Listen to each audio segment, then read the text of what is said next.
नमस्ते दोस्तों, स्वागत है आप सभी का हमारे चैनल दिव्या भक्ति ज्ञान में। आइए आज के इस वीडियो में हम छठ पूजा की व्रत कथा एवं पूजा विधि के बारे में जानें। आज देश भर में छठ का त्योहार धूमधाम से मनाया जा रहा है। छठ पूजा में आज षष्ठी तिथि को सूर्यास्त के वक्त डूबते सूर्य को अर्घ्य दिया जाता है। सूर्य भगवान की पूजा की जाती है। पूजा के बाद छठ पूजा की कथा का पाठ किया जाता है। मान्यता है कि इस कथा का पाठ करने के बाद ही आपकी छठ की पूजा संपूर्ण मानी जाती है। तो आइए अब हम छठ पूजा के व्रत कथा के बारे में जानते हैं। श्री जनमेजय ने वैशंपायन से पूछा कि दुरात्मा दुर्योधन आदि द्वारा कपट रूप जुआ से परास्त पांडव लोग वनवास के लिए भेजे गए तो जंगल में जाकर उन्होंने क्या किया। वैशंपायन जी बोले, जनमेजय सुनो, वह पांडु के पुत्र पांडव लोग अत्यंत दुख सागर में डूबे हुए वनवास के लिए घोर जंगल में जाकर दुख और चिंता से चिंतित हो वन में रहने लगे। वन के फल फूल खाकर पृथ्वी तल से शयन करते हुए केला और भोजपत्र का वस्त्र पहनकर दुख से दिन काटने लगे। राजकन्या सुख को भोगने वाली पतिव्रता धर्म को पालती हुई गजगामिनी द्रौपदी भी पतियों के साथ वन को गई थी। जिस स्थान में द्रौपदी सहित पांडव लोग थे वहां पर वे ब्रह्मवेत्ता तपोरूप 88,000 मुनि लोग जा पहुंचे। ऋषियों को आए हुए देख जानकर महाराज युधिष्ठिर अत्यंत चिंता से घबरा उठे कि इन महात्माओं के भोजन के लिए क्या प्रबंध करें। जब युधिष्ठिर को यह चिंता हुई कि भोजन का उद्योग करे तो मुख को चेष्टा मालिन किए स्वामी युधिष्ठिर को देखकर द्रौपदी अत्यंत दुख से व्याकुल हो उठी। उसी क्षण द्रौपदी निज पुरोहित महाराज धौम्य को पवित्र आसन पर बैठाकर प्रदक्षिणा पूर्वक नमस्कार करके नेत्रों में आंसू भरकर कुल धर्म रक्षक द्रौपदी प्रेम पूर्वक गदगन वचन बोली, हे धौम्य, हे महाभाग, इन दुखित पांडु पुत्रों को देखो। हे स्वामिन, इनके दुख को देखकर क्या आपका हृदय दुखी नहीं होता। दुख नासार्थ कोई व्रत मुझसे कहिए जिससे इनका क्लेश शांत होए। थोड़े ही उपाय से प्रत्यक्ष महापुण्य को देने वाला व्रत कहिए जिससे हमारे स्वामी पृथ्वी तल में सुखी हुए, जिससे शत्रु का नाश हुए, निज राज लक्ष्मी वापस मिले और इस समय हमारे यहाँ आए हुए ब्राह्मणों को दुग्ध पान करने को मिल जावे। हे महाभाग, हे महाविभो, ऐसा कोई वर्णन करिए। द्रौपदी के यह वचन सुनकर वैशंपायन जी जनमेजय जी से कहते हैं, ब्राह्मणों में श्रेष्ठ महाराज धौम्य जी प्रसन्न होकर मुहूर्त मात्र ध्यान स्थित होकर द्रौपदी से बोले, हे पंचाल पुत्री, एक उत्तम व्रत को सुनो। जिस व्रत को पूर्व समय में नाग कन्या के उपदेश से सुकन्या ने किया था। हे महाभागे, स्त्रियों के साथ तुम अनेक विघ्नों को शांत करने वाले रवि षष्ठी व्रत को करो। द्रौपदी बोली, हे विप्र, आपका कहा हुआ व्रत कैसा होता है और उसकी विधि क्या है। इस व्रत में किसका पूजन किया जाता है, वह नाग कन्या कौन थी और किस हेतु उसने इस उत्तम व्रत को किया था। हे महाभाग, वह सुकन्या अत्याश्चर्य रूप व्रत को करने वाली कौन थी। हे शरणागत वत्सल, मेरे इस संशय का आप निवारण कीजिए।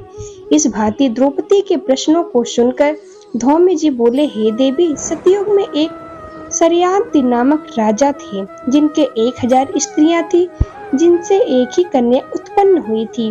वह राजा की कन्या को छोड़कर दूसरी संतान न होने के कारण वह कन्या अति प्रिय थी और वह पिता के घर में वृद्धि को प्राप्त होने लगी। कुछ समय के बाद वह कन्या चंद्रवत मुख, कमलवत नेत्र और कुंभस्तनी होते हुए युवावस्था को प्राप्त हुई। बाल्यावस्था से ही वह कन्या पिता को प्राण के समान प्रिय थी। इस पृथ्वी लोक में उसके सदृश दूसरी कोई ऐसी कन्या न थी कि जिनको हमने देखा हो, इससे उसका सुकन्या नाम पड़ा। एक समय राजा षड्यंत्र मृगया के लिए मंत्री सेना बड़े बड़े योद्धा और पुरोहित को संग में लेकर घोर जंगल को गए। शिकार खेलने के निमित्त राजा को जंगल में वास करते हुए 10 दिन व्यतीत हो गए। राजा षड्यंत्र दिन में शिकार खेलकर रात में स्त्रियों के साथ क्रीड़ा करते हुए जंगल में रहने लगे। एक समय सखियों के साथ सुकन्या फूल लेने के लिए जंगल में गई। वहां पर वह च्यवन मुनि का स्थान था। सुकन्या मुनि के देह में दीमक लगी थी। देखकर क्या देखती है कि मिट्टी के मध्य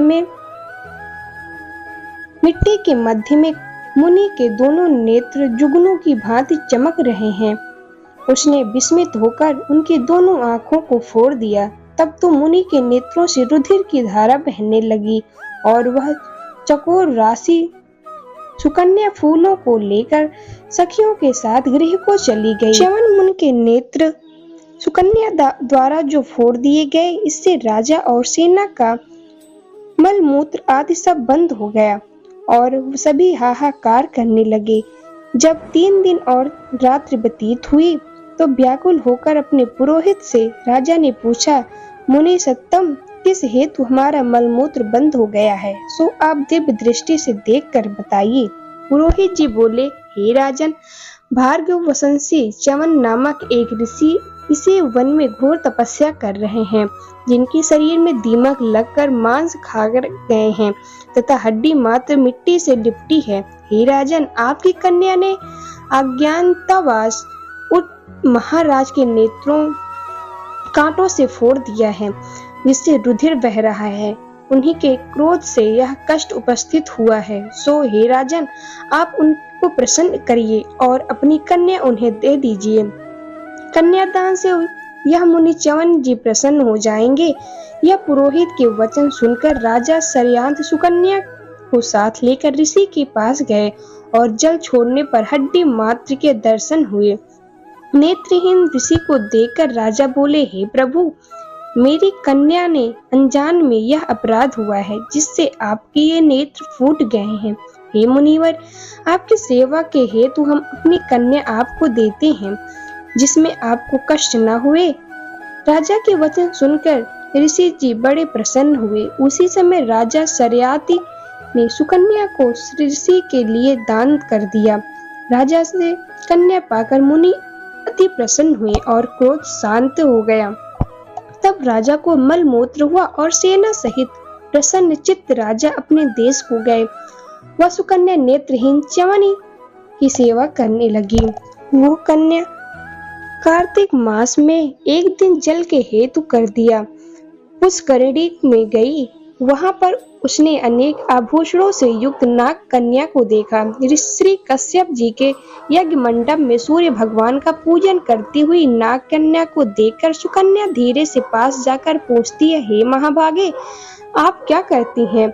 किस कारण यहाँ आई है? सुकन्या के इस वचन को सुनकर नाग कन्या बोली कि हे साध्वी, मैं नाग कन्या हूँ, व्रत धारण कर कश्यप जी के पूजन अर्थ यहाँ आई हूँ। सुकन्या बोली, इस व्रत का और पूजा का क्या प्रभाव है, क्या फल है, इस विधि क्या है, किस महीने में और किस तिथि को यह उत्तम व्रत किया जाता है? नाग कन्या ने कहा, कार्तिक शुक्ल छठी और सप्तमी युक्त होने पर सर्व नोरच सिद्धि के लिए यह व्रत किया जाता है।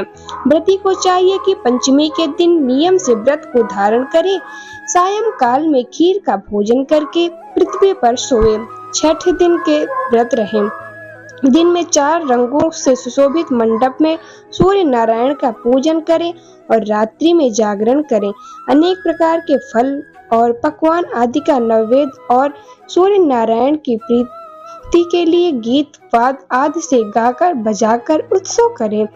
जब तक सूर्य नारायण का दर्शन न हुए तब तक व्रत धारण किए रहें। प्रातःकाल सप्तमी को सूर्य नारायण के दर्शन करके अर्घ्य देवे। दूध, नारियल, कदली फल, पुष्प, चंदन से 12 नाम सूर्य के हैं, उन्हीं के नामों का उच्चारण करते हुए और प्रत्येक नाम से दंडवत प्रणाम करते हुए अर्घ्य देवे। जगत के सविता, जगत के नेत्र, जगत के उत्पत्ति, पालन, नाश, के हेतु त्रिपुण रूप त्रिगुणात्मा ब्रह्मा विष्णु शिव रूप शिव नारायण को नमस्कार है। इस प्रकार इस व्रत के करने से सूर्य नारायण महाघोर कष्ट को दूर करके मनवांछित फल को देते हैं। हे सुभद्रे, हमने यह रवि षष्ठी व्रत तुमसे कहा है। श्री धौम्य ने कहा, हे द्रौपदी, नाग कन्या के इस वचन को सुनकर सुकन्या ने उत्तम व्रत को किया है। इसी व्रत के प्रभाव से च्यवन महाराज के नेत्र पुनः पूर्ववत हो गए, ऋषि होकर सुख भोगने लगे। इससे हे पंचारी नंदिनी, तुम भी इस उत्तम व्रत को करो। इसी व्रत के प्रभाव से तुम्हारे पति पुनः राज्य लक्ष्मी को पाएंगे और निसंदेह तुम्हारा कल्याण होगा। तब द्रौपदी ने धौम्य महाराज की आज्ञा से यह यथा विधि व्रत किया तो युधिष्ठिर जी ने अतिथि रूप में आए हुए ब्राह्मण को भोजन देकर प्रणाम किया। वैशंपायन जी ने कहा, हे जन्मेजय, धौम्य जी ने इस उत्तम व्रत को जानकर द्रौपदी ने किया और इसी व्रत के प्रभाव से द्रौपदी पांडवों सहित पुनः राज्य लक्ष्मी को प्राप्त हुई। जो कोई स्त्री इस पुनीत व्रत को करेगी उसके समस्त पाप नाश होकर सुकन्या की भांति पति सहित सुख को पावेगी। इस व्रत का विधिवत उद्यापन करें। विधि विधान से प्रत्येक वर्ष व्रत करते हुए कथा को सुने, ब्राह्मणों को दक्षिणा देवे तो उसका मनोरथ सिद्ध होता है। जो कोई भक्ति युक्त इस कथा को सुनता है उसको पुत्र पौत्र धन संपत्ति तथा अक्षय सुख मिलता है। इस भांति कथा को सुनकर सूर्य नारायण को अर्घ्य देकर नमस्कार करते हुए श्रोता निज निज घर को जावे। तो दोस्तों, अगर यह वीडियो आपको पसंद आई हो तो वीडियो को लाइक करें और चैनल को सब्सक्राइब करें। जय छठी मैया, जय सूर्य भगवान।